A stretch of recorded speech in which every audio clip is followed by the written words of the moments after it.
Good morning, students. I am Garima Sharma. I welcome you in BSc second semester physics class. आज हम सभी BSc second semester की physics की first unit के MCQs की तैयारी करेंगे। तो सभी आज थर्मोडायनेमिक्स पढ़ेंगे। हम कुछ थर्मोडायनेमिक्स के MCQs करेंगे आज। आप सभी इनके नोट्स तैयार कीजिएगा और अच्छे से अपनी तैयारी कीजिएगा एग्ज़ाम्स के लिए। देखिए फर्स्ट क्वेश्चन है, two bodies are said to be in thermal equilibrium, they have equal. तो सबसे पहले तो हमें ये पता होना चाहिए कि जो आपकी फर्स्ट यूनिट है उसमें आपको थर्मोडायनेमिक्स का जीरोथ लॉ और फर्स्ट लॉ वो पढ़ना है। तो सबसे पहले जीरोथ लॉ होता क्या है? देखिए जीरोथ लॉ में समझाया गया है कि अगर दो बॉडी हैं, कोई दो बॉडी हैं और एक तीसरी बॉडी ये है, ठीक, कोई तीन बॉडी हैं, बॉडी ए, बॉडी बी, बॉडी सी। अगर ए बी की दोस्त है, मान लीजिए कोई एक पर्सन है ए जो है वो सी का फ्रेंड है, बी जो है वो भी सी का फ्रेंड है। तब आप बताइए ओ ए और बी में क्या रिलेशन होगा? जब ए सी का फ्रेंड है, बी भी सी का फ्रेंड, तो ए और बी भी आपस में फ्रेंड हो जाएंगे ना। इसी तरीके से फिजिक्स में है। इसमें क्या है, कोई ऑब्जेक्ट है, अगर ए वो सी के साथ थर्मल इक्विलिब्रियम में है और बी भी सी के साथ थर्मल इक्विलिब्रियम में है, तो ए भी बी के साथ थर्मल इक्विलिब्रियम में होगा। इतनी बात सभी को क्लियर होगी। अब हमें ये समझना है कि थर्मल इक्विलिब्रियम क्या होता है। थर्मल इक्विलिब्रियम होता है कि अगर ए और सी का टेम्परेचर 17 डिग्री है, बी और सी का टेम्परेचर 17 डिग्री है, तो जो फ्लो होगा हीट वगैरह का हॉट से कोल्ड की तरफ, तो ए और बी का टेम्परेचर भी 17 डिग्री ही हो जाएगा। तो ए बी सी तीनों का टेम्परेचर कितना हो जाएगा? 17 डिग्री। तो तीनों कैसे हो जाएंगे? सेम टेम्परेचर में आ जाएंगे। तो थर्मल इक्विलिब्रियम का मतलब क्या हो जाएगा? तीनों का ही टेम्परेचर क्या होगा? सेम हो जाएगा। अब आ जाइए अपने क्वेश्चन पर। क्वेश्चन में क्या पूछा है? Two bodies are said to be in thermal equilibrium, कि दो बॉडी हैं, माना बॉडी ए है, बॉडी बी है, ये दोनों थर्मल इक्विलिब्रियम में है। तो वो अगर वो दोनों थर्मल इक्विलिब्रियम में है तो क्या सेम रहेगा? If they have equal. तो क्या इक्वल होगा दोनों में? मैंने अभी आपको बताया है कि अगर ए का टेम्परेचर सी का टेम्परेचर दोनों का 17 है, बी का भी टेम्परेचर सी का टेम्परेचर 17 है, तो मैंने किस चीज़ की बात करी थी? टेम्परेचर की करी थी ना। तो अगर कोई भी बॉडी, दो बॉडी, तीन बॉडी, चार बॉडी, कितनी भी बॉडी हो, अगर वो थर्मल इक्विलिब्रियम में है तो उनमें क्या सेम होगा? उनका टेम्परेचर। क्या सेम होगा? उनका टेम्परेचर। तो हमारा सही ऑप्शन क्या है? A, temperature. नेक्स्ट क्वेश्चन देखिए, जीरोथ लॉ ऑफ थर्मोडायनेमिक्स। मैंने भी आपको बताया था कि थर्मोडायनेमिक्स का जीरोथ लॉ क्या है कि अगर एक बॉडी ए बॉडी सी के साथ थर्मल इक्विलिब्रियम में है, बॉडी बी बॉडी सी के साथ थर्मल इक्विलिब्रियम में है, तो बॉडी ए और बी दोनों ही थर्मल इक्विलिब्रियम में होंगी। तो इसमें यही पूछा है कि जीरोथ लॉ ऑफ थर्मोडायनेमिक्स। तो जीरोथ लॉ ऑफ थर्मोडायनेमिक्स क्या बताता है? टेम्परेचर के बारे में बताता है ना, ऊपर भी आया है कि क्या इक्वल होना चाहिए टेम्परेचर। तो इसमें ऑप्शन क्या दे रखा? Define the temperature, define, second option है define the heat, third option है establish the relation between heat and work, कि हीट और वर्क के बीच में रिलेशन बताता है ये। Determines the direction of flow of heat, ये हीट की डायरेक्शन बताता है कि किस डायरेक्शन में हीट फ्लो हो रही है। नहीं। जीरोथ लॉ ऑफ थर्मोडायनेमिक्स हमें क्या बताता है कि टेम्परेचर क्या है, जो बॉडीज थर्मल इक्विलिब्रियम में हैं उनका टेम्परेचर क्या है। तो जीरोथ लॉ हमें क्या डिफाइन करता है? टेम्परेचर के बारे में। तो इसका सही ऑप्शन क्या होगा? Defines the temperature. Next question देखिए,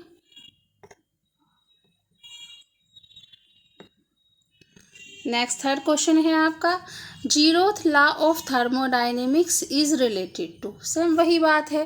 देखिए क्या होता है, क्वेश्चंस एग्जाम में भी आपका यही होता है कि मेन क्या है, हमें सिर्फ अपना कंसेप्ट क्लियर करना है कि जीरोथ लॉ क्या है और फर्स्ट लॉ क्या है, फिर से उससे रिलेटेड ही घुमाकर वही क्वेश्चन बार बार रिपीट ही करते रहते हैं। एग्जाम में भी आपने देखा होगा ना कि बहुत से क्वेश्चन क्या होते हैं, बस थोड़ा सा घुमा दिया, आंसर उसका वही है जो पहले का है ना।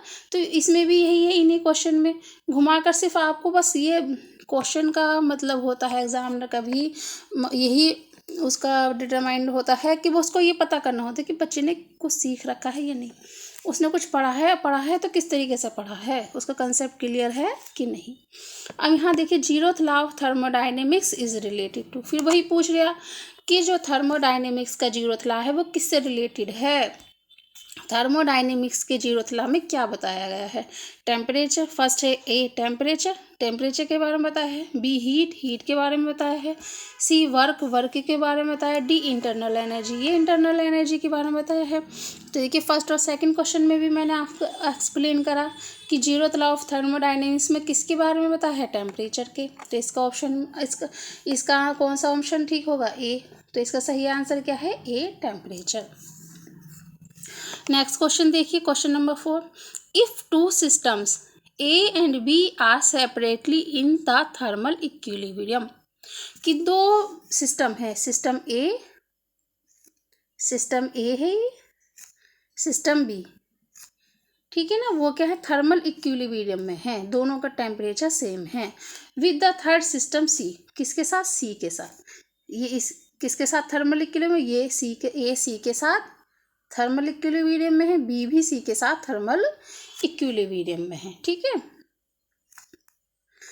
तो अब क्या कह रहा है, with the third C, then कह रहा है कि ए बी सी के साथ थर्मल इक्विलिब्रियम में, बी भी सी के साथ थर्मल इक्विलिब्रियम में। तो अब क्या है, आगे क्या होगा, अब ऑप्शन पढ़ते हैं हम, ठीक है ना, कि वो क्या पूछ रहा है। थर्ड सी, ऑप्शन ए में पूछा गया कि A and B are also in thermal equilibrium, तो क्या ए और बी आपस में थर्मल इक्विलिब्रियम में होंगे। बी पूछा है A and B are not necessarily be in thermal equilibrium, क्या ए और बी जरूरी नहीं कि थर्मल इक्विलिब्रियम में हो। नंबर सी है, the amount of heat is equal in A and B, क्या हीट की अमाउंट इक्वल होगी ए और बी में। नंबर नेक्स्ट है डी में, heat flows from A to B, क्या हीट फ्लो होगी ए टू बी में। तो देखिए हमने पढ़ा है कि जीरोथ लॉ में क्या होता है, अगर ए सी के थर्मल इक्विलिब्रियम है, बी सी के थर्मल इक्विलिब्रियम, तो ए और बी भी क्या होंगे, आपस में थर्मल इक्विलिब्रियम में होंगे। तो हमारा कौन सा ऑप्शन ठीक होगा इस क्वेश्चन के हिसाब से, ए, कि ए और बी क्या होंगे, इन थर्मल इक्विलिब्रियम में होंगे, ठीक है। नेक्स्ट क्वेश्चन देखिए, question number 5, heat and temperature are. अब हीट और टेम्परेचर क्या है, देखिए समझ लीजिए पहले। देखिए हीट क्या होती है, हीट क्या है, एक एनर्जी की फॉर्म है। हीट क्या है, एक एनर्जी की फॉर्म है ना। हीट जिससे हमें पता चलता है कि हीट का मतलब क्या है, हमें पता चलता है कि क्या है, आज ठंड है, हीट से तो पता चला, अगर ठंडा ठंडा लगता है, ठंड है, महसूस करते हैं, गर्म है, ये क्या है, हीट है। और टेम्परेचर क्या है, डिग्री है, डिग्री मेजरमेंट है, मतलब क्या है कि हीट है तो कितनी गर्माहट है, आज कितना डिग्री सेल्सियस चला गया टेम्परेचर।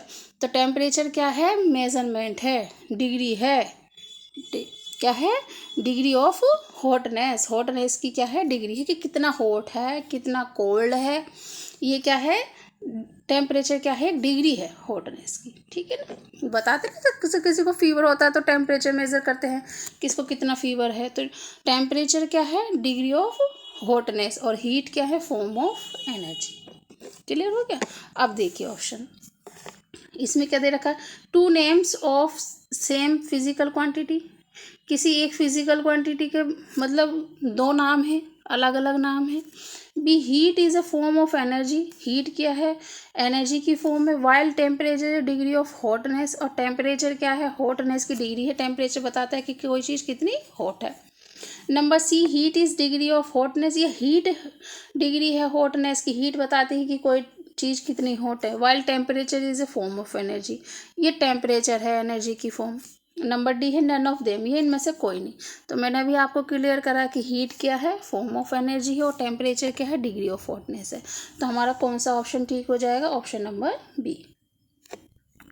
नेक्स्ट क्वेश्चन देखिए, in thermodynamics equilibrium the equation of state for an ideal gas is.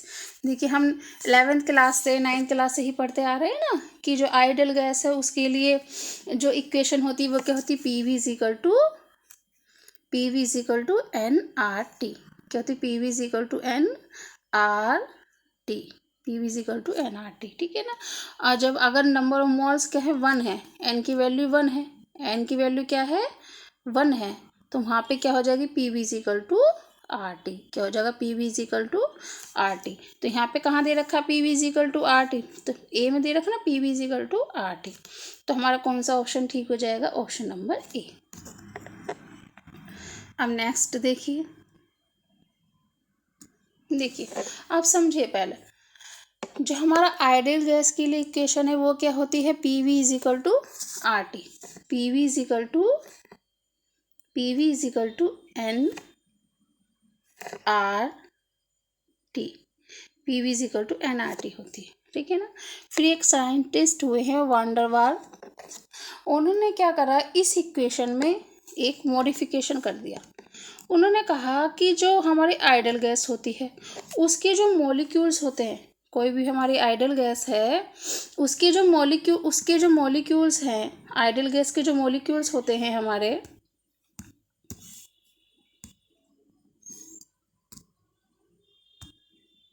देखिए इसमें क्या बताया गया था कि जो आइडियल गैस है हमारी,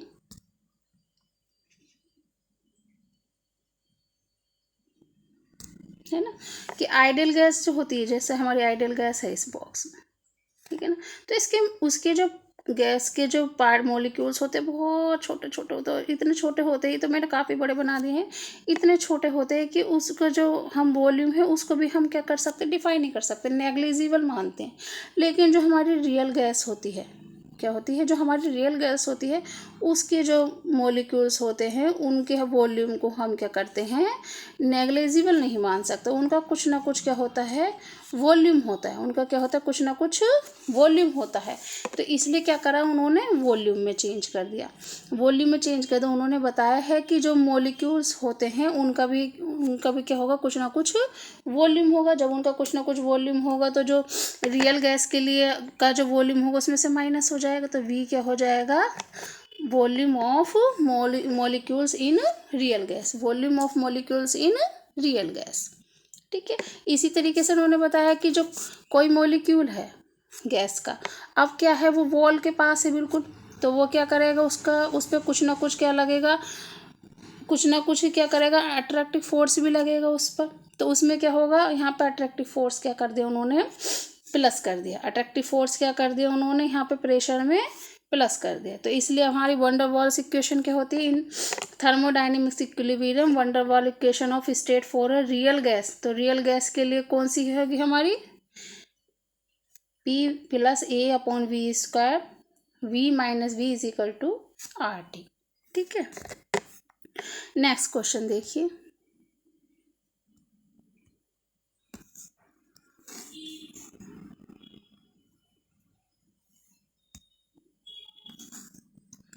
नेक्स्ट क्वेश्चन है आपका question number 8, the term A upon V square in Van der Waals equation of state represent. अब इसमें पूछा है, अब इसमें क्या है, जो आपकी वंडर वाल इक्वेशन है उसमें जो टर्म्स दे रखी, जैसे प्रेशर के साथ दे रखा है ए अपॉन वी स्क्वायर, वॉल्यूम के साथ दे रखा वी, तो इनके बारे में पूछा है। तो यहाँ पूछा है ए अपॉन वी स्क्वायर क्या है, मैंने अभी आपको बताया था क्या होगा, अट्रैक्टिव फोर्स बिटवीन मॉलिक्यूल, क्या होगा, अट्रैक्टिव फोर्स बिटवीन मॉलिक्यूल। अब नेक्स्ट क्वेश्चन देखिए,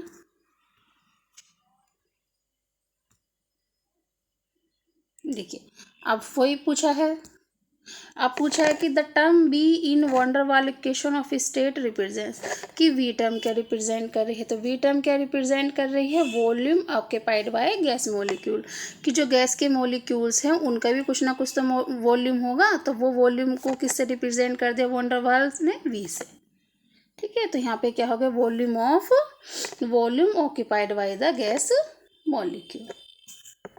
नेक्स्ट क्वेश्चन देखिए, in Van der Waal equation the constant B has the same unit as that of. अब देखिए वी वॉल्यूम है, वी वॉल्यूम होता है, वी वॉल्यूम है, तो इसका जो यूनिट होगा, वी का जो यूनिट होगा वही यूनिट वी का होगा, तो किसके इक्वल होगा इसका यूनिट, वी के इक्वल। ठीक है, अब देखिए द नेक्स्ट क्वेश्चन देखिए, the dimension of van der Waals constant V is. अब देखिए वॉल्यूम की डायमेंशन क्या होती है, एल क्यूब, एल की पावर 3, तो वी की वी क्या होगी, एल की पावर 3, है ना। वॉल्यूम क्या होता है, length into breadth into height होता है ना, तो इसकी भी एल होगी, इसकी भी एल होगी, इसकी भी एल, तो एल की पावर 3 होगी, तो ऐसे इसकी भी क्या होगी, एल की पावर 3। नेक्स्ट देखिए 12 क्वेश्चन, क्वेश्चन नंबर 12 देखिए, the van der Waals constant a has the same unit as that of. अब देखिए इसमें पूछा है कि जो ए आया है इसमें उसकी यूनिट किसके इक्वल होगी, तो उसकी यूनिट किसके इक्वल होगी, पी वी स्क्वायर के। किसके इक्वल होगी, पी वी स्क्वायर के। किसके इक्वल होगी उसकी यूनिट, पी वी स्क्वायर का। पी क्या है यहाँ पर, प्रेशर, और वी क्या है, वॉल्यूम। ठीक है, नेक्स्ट क्वेश्चन देखिए, which of following quantity is path dependent. Path पर कौन डिपेंड करेगा, पाथ इंडिपेंडेंट। क्या है, पाथ इंडिपेंडेंट। अब देखिए पाथ इंडिपेंडेंट का मतलब क्या है कि हम चाहे इस रास्ते से पहुँचे, चाहे इस रास्ते से पहुँचे, चाहे सीधे पहुँचे, मतलब पाथ का क्या है, कोई भी रोल ना हो, क्वांटिटी उतनी ही रहे। तो क्या है, आप देखिए टेम्परेचर है, टेम्परेचर अगर हम सीधे सीधे मेजर, कोई सीधी चीज़ है ना, उसमें अगर टेम्परेचर फ्लो करेगा तो यहाँ से यहाँ तक फ्लो करने में समय कम लेगा, यहाँ ज़्यादा लेगा, यहाँ भी ज़्यादा लेगा, तो ये तो पाथ पे डिपेंड करता है। वर्क भी भाई सीधे जाने में तो वर्क कम करना पड़ेगा, इस तरीके से घूम के जाएंगे तो ज़्यादा वर्क करना पड़ेगा। हीट भी इस तरीके से जल्दी फ्लो हो जाएगी, ऐसे फ्लो होएगी तो देर से फ्लो होगी। तो क्या नहीं डिपेंड करता, इंटरनल एनर्जी। कोई भी गैस है, कोई भी गैस है, उसके जो मॉलिक्यूल्स हैं, ठीक है ना, उसके जो मॉलिक्यूल्स हैं, उस गैस की जो अपने, कोई भी सिस्टम है उसकी जो अपनी इंटरनल एनर्जी है वो क्या होती है, पाथ से इंडिपेंडेंट होती है। पाथ से इंडिपेंडेंट होती है। वो किस पर डिपेंड करती है, फाइनल पर, फाइनल पोजीशन पर और इनिशियल पोजीशन पर। किस पर डिपेंड करती है, फाइनल पोजीशन पर माइनस इनिशियल पोजीशन के डिफरेंस पे इंटरनल एनर्जी। ठीक है, तो इसका आंसर क्या हो जाएगा, इंटरनल एनर्जी। नेक्स्ट क्वेश्चन देखिए, question number 14, the point function of the state of a system is. जो पॉइंट फंक्शन होगा कि ऑफ द स्टेट ऑफ किसी सिस्टम का जो पॉइंट फंक्शन होता है वो क्या होता है, उसकी इंटरनल एनर्जी। नेक्स्ट क्वेश्चन देखिए, which of the following energies is path dependent. अब पाथ डिपेंडेंट कौन कौन सी है, only heat energy, only work energy, work energy और हीट एनर्जी बोथ, ये इंटरनल एनर्जी। तो अभी तो हमने ऊपर पढ़ा कि इंटरनल एनर्जी तो क्या होती, पाथ इंडिपेंडेंट होती, तो ये तो हो ही नहीं सकता। अब हीट भी पाथ डिपेंडेंट है, वर्क भी पाथ डिपेंडेंट है, तो क्या आएगा, बोथ, सी। नेक्स्ट क्वेश्चन देखिए, question number 16, work done by system and work done on the system are taken respectively. देखिए कोई भी सिस्टम है, कोई भी सिस्टम है, अगर वो किसी चीज़ पर वर्क करेगा, कोई सिस्टम है वो किसी चीज़ पर वर्क करेगा, ठीक है ना, वर्क करेगा, ये वर्क करेगा तो कैसा आएगा, पॉजिटिव, पॉजिटिव। अब कोई सिस्टम है उसके ऊपर वर्क होगा, उसके ऊपर वर्क होगा तो क्या आएगा, निगेटिव। ठीक है, कोई भी सिस्टम वर्क करेगा तो क्या होगा, पॉजिटिव। और system on the work, system पर वर्क होगा तो क्या आएगा, निगेटिव। तो system, work done by system है ना, work done by system, system work कर रहा है तो क्या आएगा, positive. Work done on the system, system पर वर्क हो रहा है तो क्या आएगा, निगेटिव। तो हमारा आंसर क्या हो जाएगा, positive and negative. Next question देखिए, heat given by the system and heat taken by the system are respectively. अब क्या है, सिस्टम है, हीट को क्या कर रहा है, सिंक कर रहा है, सिस्टम क्या कर रहा है, हीट को सिंक कर रहा है, निकाल रहा है, ठीक है ना। हीट को क्या कर रहा है, सिंक कर रहा है, निकाल रहा है, तो कैसा आएगा उसमें, निगेटिव। और क्या है, हीट टेकन बाय द, उसको हीट मिल रही है तो क्या आएगा, positive. The heat given by the system, जब सिस्टम हीट को सिंक कर रहा है, निकाल रहा है, तो क्या आएगा, निगेटिव। और जब सिस्टम हीट को ले रहा है तो क्या आएगा, पॉजिटिव। तो इसका ऑप्शन क्या होगा, B.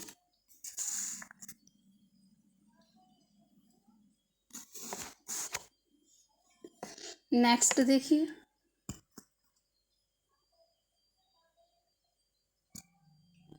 if there is successive contraction and expansion in volume of a system। अब देखिए कोई सिस्टम है, कोई भी, ठीक है ना, ये है, तो इसका वॉल्यूम क्या है, बढ़ रहा है, इसका वॉल्यूम क्या है, कभी तो बढ़ रहा है, बढ़ने को क्या कहते हैं, एक्सपेंशन। कभी क्या हो रहा है, सिकुड़ रहा है, कभी क्या हो रहा है, सिकुड़ रहा है, सिकुड़ने को कहते हैं कॉन्ट्रैक्शन, ठीक है ना। उसका वॉल्यूम क्या हो रहा है, कभी बढ़ रहा है और कभी सिकुड़ रहा है, तो क्या होगा, then the work done are respectively, ठीक है ना। जब कॉन्ट्रैक्शन होगा, ठीक है ना, सिकुड़ेगा तो वर्क कैसा होगा, निगेटिव, और जब फैलेगा तो वर्क कैसा होगा, पॉजिटिव। ध्यान रखना, इन चीज़ों को क्या करना है, अपने दिमाग में इन कंसेप्ट को बिठाना है कि अगर ऐसा होता है तो कब पॉजिटिव होगा वर्क डन। कई पोजीशन आ गई आपको, एक हीट के ऊपर पोजीशन आ गई, एक वॉल्यूम के ऊपर पोजीशन आ गई, एक अभी पीछे वाले क्वेश्चन में पोजीशन आई थी। तो इन पोजीशनों को अपने दिमाग में बिठाकर कि हाँ किस पोजीशन में वर्क डन पॉजिटिव आएगा, किस पोजीशन में निगेटिव आएगा, इसको माइंड में सेट करना है, जिससे क्या हो, आप अपने एग्जाम में कंफ्यूज ना हो। तो जब कॉन्ट्रैक्शन होगा तो वर्क डन कैसा होगा, निगेटिव। जब एक्सपेंशन होगा, बढ़ेगा वॉल्यूम, तो कैसा होगा, पॉजिटिव। तो हमारा क्या होगा, ए। नेक्स्ट देखिए, if there is no change in the volume of a system के वॉल्यूम में कोई चेंज नहीं आ रहा है, then the work done is, तो वर्क डन क्या होगा, जीरो। भाई जैसे वॉल्यूम जैसे का जैसे ही है, उसके वॉल्यूम में कोई चेंज ही नहीं आया तो वर्क डन कैसा होगा, जीरो। देखिए अब मैं आप आज का हम यहीं पर स्टॉप करते हैं, अब इससे आगे की क्लास में कर लूँगी। मैं उम्मीद करती हूँ कि आपको ये सब कुछ समझ में आया हो। किसी को भी कोई भी अगर बात कहनी है तो वो कमेंट करके बताए, मैं कमेंट का रिप्लाई ज़रूर करूँगी। Okay, thank you, bye.